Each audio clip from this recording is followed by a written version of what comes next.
Issue 94. We start out with narration by Sally saying that 6.5 weeks after she'd been stripped of her royal title— wait, she was never stripped of her royal title, she's still the princess. She's just not the heir anymore. Anyways, Elias had made a lot of changes to Knothole, including not only a castle, but also a high school. You can see where this is going. And this would be fine if the freedom fighters were going there before Robotnik was replaced by Eggman. And Elias was first encountered before that point, so as long as this story can have me reasonably believe that it took place before Eggman came around, I could accept the premise. Well, Sonic immediately references in the narration the fact that he was forbidden from leaving Knothole the previous issue, so all of that immediately gets thrown out the window. So since this takes place when they still need the freedom fighters fighting Eggman, I have to wonder if the story's supposed to be canon. I mean, of course we'll have to catch up on all the school they missed eventually, but now is not the time to do that. I mean, for all they know, Eggman is going to plan to destroy the world. I can understand the more useless members of the freedom fighters being in school all day, but Sonic? Rotor? Bunny? At least Sonic lampshades in the narration that the freedom fighters don't need to learn algebra anyways. Well, Tails would. Sonic also points out that ever since he was sent back to school, he hasn't seen Sally the entire time. This makes sense considering Sally's been tutored by Rosie and Jalala since she was a kid, but if Sonic's going to a separate educating area than her, then that just makes the fact that Sonic was able to be childhood friends with Sally even more arbitrary. The only reason he was able to be friends with her then was because his parents and the parents of Sally and the parents of her friends all knew each other and made their kids be friends with each other. But they certainly couldn't hang out in the same school. Sally sees a picture of Sonic that's not colored for some reason slip out of her notebook, and she feels guilty about how she's been so overwhelmed by her family affairs that she hasn't— well, I assume she meant to be a proper girlfriend, but she never got to finish her sentence. Jeffrey then tells her that her presence has been requested by her parents on the north balcony. Then we see Sonic is still worried about the Overlanders who've gone to Robotropolis, once again reminding us that the story was released way too late to make sense. Wait, so they haven't all been roboticized yet? The humans are just being left alone to walk around the streets in casual wear?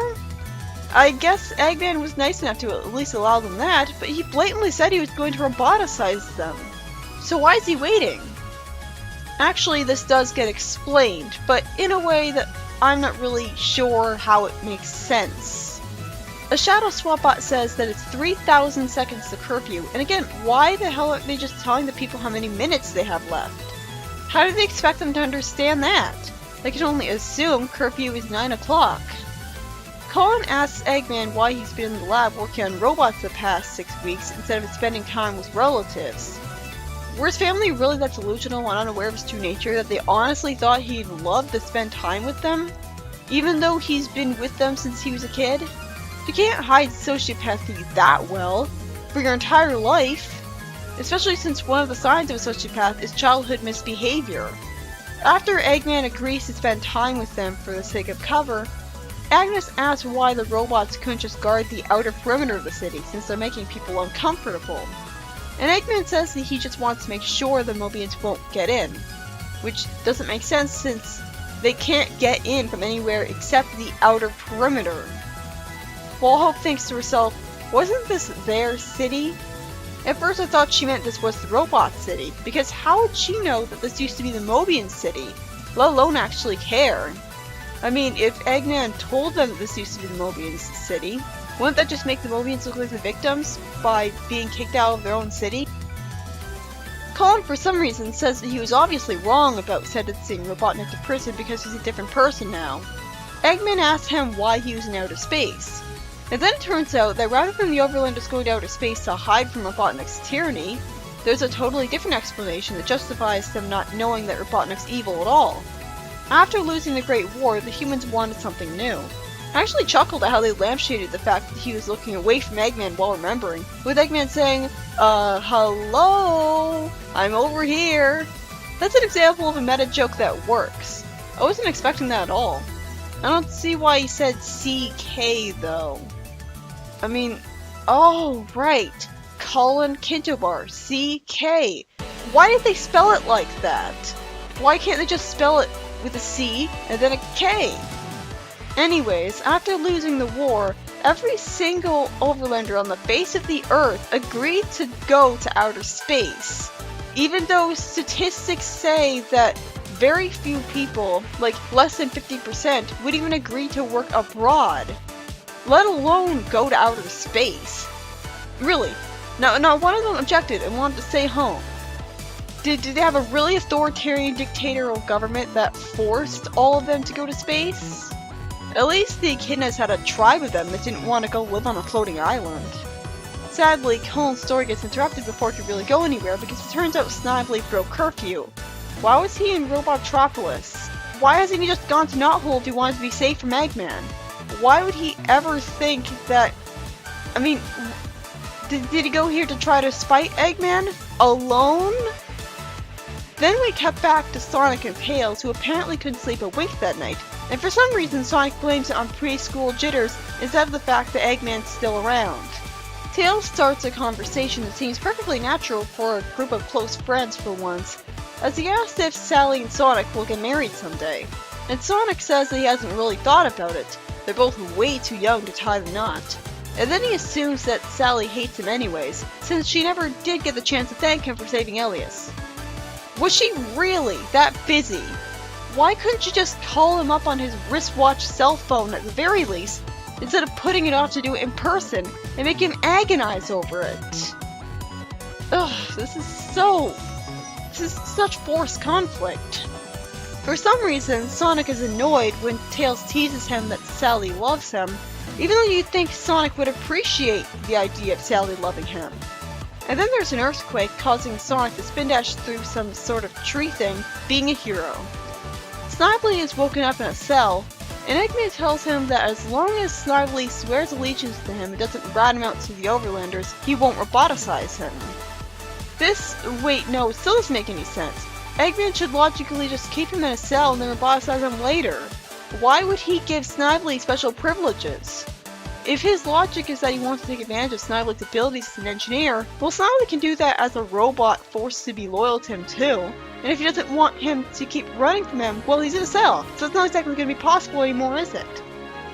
The only explanation I can think of, again, is that Eggman has emotional attachment to Snidely, any Snidely, because he's basically related to him. Because otherwise, why else would he give him special treatment instead of just roboticizing him like everyone else? And again, I have to ask, why is he all concerned with the Overlanders not finding out stuff when he should have roboticized them all by now? Not morally, but characteristically. Are there really that many Overlanders in the city that he doesn't have the time to roboticize them all that quickly and has to trick the ones in the city into staying? Even then, the city should be made hard enough to escape that even if people did know, they wouldn't be able to escape. Then Eggman says to Snidely that his reward, while holding a hologram of a human's head for some reason, is that Snidely would have revenge on the father who could never appreciate his intellect. So is that supposed to be why Snidely turned evil? That's not a proper Freudian excuse. There's still no explanation for why he was arrogant enough to turn evil from that in the first place. His father wasn't abusive, just normal.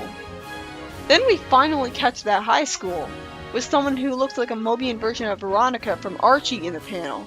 And with Sally still not in sight, the principal splits the freedom fighters up according to their ages, as is normally the case in the school. Wait, why is Tails going to a high school? I guess it's more like it's an all-ages school. Knothole is lucky it even has the materials and stuff to make one school, let alone two. So it makes sense that they would have to conserve by having just one. Then we see Hope, who I found really sympathetic and liked since she first showed up, by the way, finally getting some more shown of her in an important way, as she thinks that it's taken her 6 weeks to work up the nerve, but it's so crazy to sneak around like this. Wait, 6 weeks? I thought it was just a day! How many Overlanders are there in the city that it's taking Eggman that long to roboticize all of them? And why can't he just build a really tall wall around the city if he's so worried about them all leaving? I guess he'd also be worried about them all rioting and protesting, forming a mob if they knew their eventual fate. The power of a crowd is surprising after all.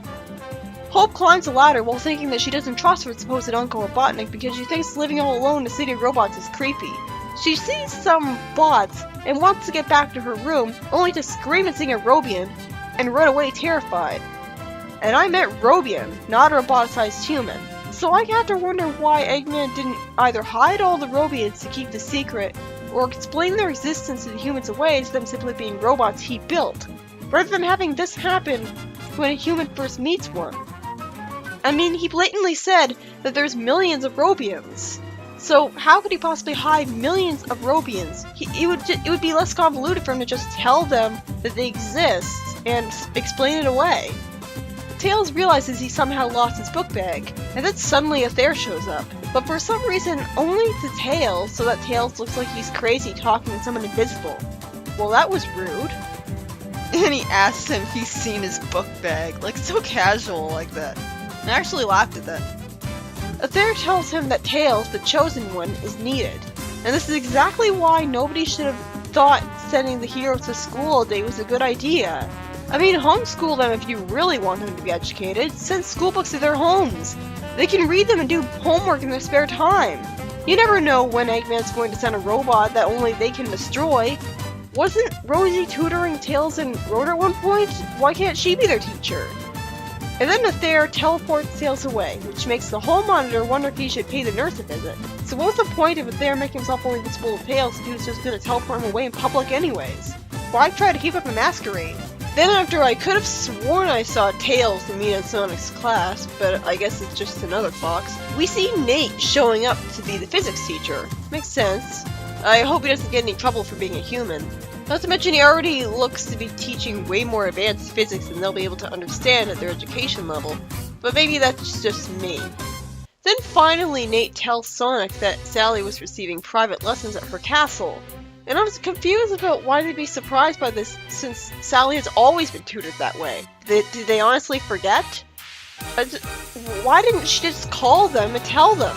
Do they not have telephone lines or cell phones of any kind? Not even walkie-talkies in Knothole? The second story has Fang tell his sister that they got their bounty, and then we cut to Charmy trying to look for Knuckles while wearing a cape since he's a kid and probably thinks superhero capes are cool. Considering this and the ability to fly, it makes sense. Then we cut back to Knuckles, who tries to resist the Chaos Siphon instinctively, causing one of the echidnas to say that the readings are off the dial. And Charmy witnesses what's happening to him and wants to take out the people doing it, with Charmy's fiancé being annoyed at being told to take out the easy target, making it finally at least a little interesting their dynamic. Like she's a tomboy or feminist or something. Knuckles, who doesn't have any eyeballs for some reason, says that it's like a switch has been flipped and now everything's different. And one of the echidnas says that things just went from bad to worse. Then Gala contacts Fang, even though Knuckles is still right next to her, only for Fang to say that we saw the fireworks from up here. I think we'll pass on this one. The story ends with the airship of Fang flying away, their bounty already collected, with the echidna lady saying, "Now what?" The first story was written by Carl Bullers, and obviously it should have really been taking place during peacetime, but instead it constantly reminds you that we're still in the middle of an arc where Overlanders are in Robotropolis. And surprisingly, it takes forever to actually get to the high school part. Almost as if they knew it was too generic, boring, and mundane for Sonic and were putting it off. I don't know if this was executive meddling to make this more relatable to the audience, or if the writer suggested it as a joke. Other than that big detail, I really have to wonder why Eggman's taking 6 weeks to roboticize all of the Overlanders, since it was never explicitly stated just how many of them there were. I especially have to wonder why he doesn't just keep them all in cells instead of giving them the illusion that everything's fine. It really makes me wish that Eggman wasn't obsessed with roboticizing literally everyone, including humans, and instead was at least willing to leave the humans unroboticized. So that one, it'd make more sense connected with his hatred of the Mobians instead of making it look like he just hates everyone equally. And two, he'd actually have people to rule over this way instead of unsatisfyingly having nothing but mindless robots. I mean, at that point he's just playing pretend, not actually having a proper government that's being followed. Might as well have dolls for citizens. But no, instead he actually is planning on roboticizing all of them, but can't do it all at once. Even though it'd be really interesting and fresh to see how Eggman would actually run a city full of people. Well, like what his rules would be and stuff. All we see of that is the curfew. Instead, he plans on roboticizing them all boringly. And he kept the existence of the Robians a secret from them somehow, and Robians are literally all over the city, when he could have just lied that they were just mere robots he built, and avoided risking people realizing what was going to happen to them. This plot makes no sense. But yeah, because the story was mostly focused on Eggman and the Overlanders, even if it never really went anywhere until Hope found Aerobian, I didn't hate the story as much as I thought I would.